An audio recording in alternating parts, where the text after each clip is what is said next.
One more thing I wanted to mention is the idea that all the colleges under the RHPA have the authority to regulate, at least to some extent, off-duty conduct. And how that works is that it's an act of professional misconduct to engage in conduct unbecoming the profession. Okay. And it's also an act of professional misconduct to engage in disgraceful, dishonorable, and unprofessional conduct. And those terms are not defined. Right. So what that's come to mean is if there's sufficient nexus between the off-duty conduct and the profession, then that conduct is potentially subject to regulation.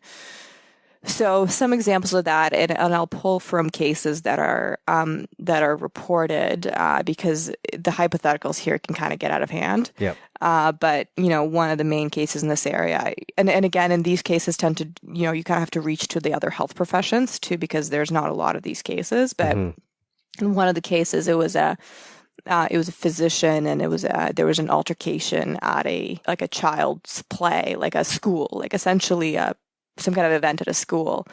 And there was an altercation, and there's some, yelling and some threats made, and that was found to have been dishonorable conduct for a physician. Wow. So it was not a patient, had nothing to do with providing medicine, but it was, the college felt that it was close enough to the practice that it amounted to an act of professional misconduct. So that'll give you a flavor of. It really depends on the facts. Yeah. And like I said, I know we can run away with the hypotheticals. No, I'm just curious, here. like, when you say close enough to the practice, what do you mean by close enough to the practice? Just because I'm dealing with, a member of the general public, and that's what I would do in my place of work? I don't remember the exact reasoning of the nexus, but essentially it was of the nature that it's unbecoming a physician to engage in a verbal altercation that made someone else feel intimidated in any setting. Oh, wow. See, I can imagine that and kind particularly, it was like a child, like a school kind of setting, right? So, you can imagine situations like perhaps like some kind of road rage incidents could come into this, where there's some kind of safety threat. Thread that runs through these.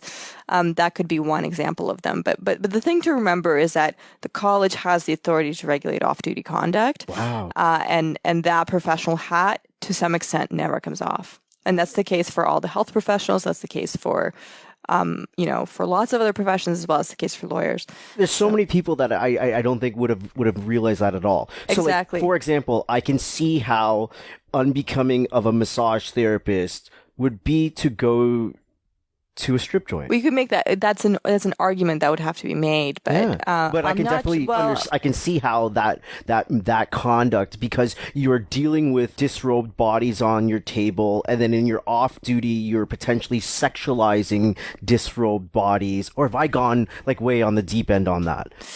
Can I still go to a strip joint? No, I'm kidding. I'm not a strip joint kind of guy. I'm not giving legal advice on this. I think that's a little far out, that hypothetical. I'm not sure if that's happened. Yeah. And I think the colleges, in fairness, do not overreach too far with the unbecoming stuff.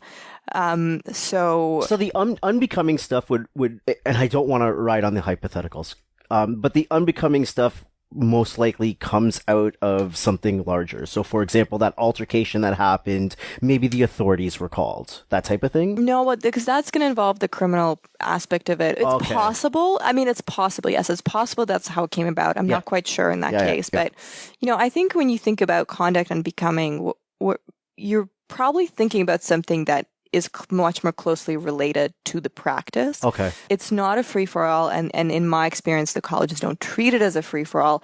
But the thing to remember and the thing to take away is that health professionals, do not entirely take their hat off at the end of the day and go home and are not responsible for any of their conduct. And more so, they're responsible for lots of different conduct, including charges of all kinds of nature and criminal convictions that have nothing to do with the practice of their profession, right? But how it's seen is that a criminal conviction of any nature is serious enough, regardless of what it has to do with, that it impacts on your ability to practice. And if you kind of extrapolate from that into the kind of conduct that may not be criminal conduct, but is sort of still problematic enough that if if proven, could raise questions in the public's mind about the ability of that person to practice. And that question will depend on the profession itself. That question will depend on the circumstances. So I don't think, the example that I gave, which is a reported decision, I don't think that's necessarily the case that in every circumstance that would have been held to be an act of professional misconduct. It was just that in that circumstance it was. So it would really depend on the facts. Oh, I didn't know to that extent. I knew a little bit of that. The majority of therapists would have no bloody idea. Yeah. And it's difficult because there are no there are no answers to those questions. Yeah. Like there is no way I could tell you where that line is. Right. It is a gray area. And it's important when you're dealing with a gray area, when you're a professional, it's important to make sure you're well back from any gray area, right? So as to avoid any problems. But I don't know if you could answer this or if you want to answer it. Of all the health professions that you deal with, percentage-wise, massage therapists that you end up having to deal with, what's that at? I have a number of clients who are massage therapists. It's one of the more active professions in terms of discipline and complaints and things like that. It's a big membership pool. Yeah. So that probably has something to do with it.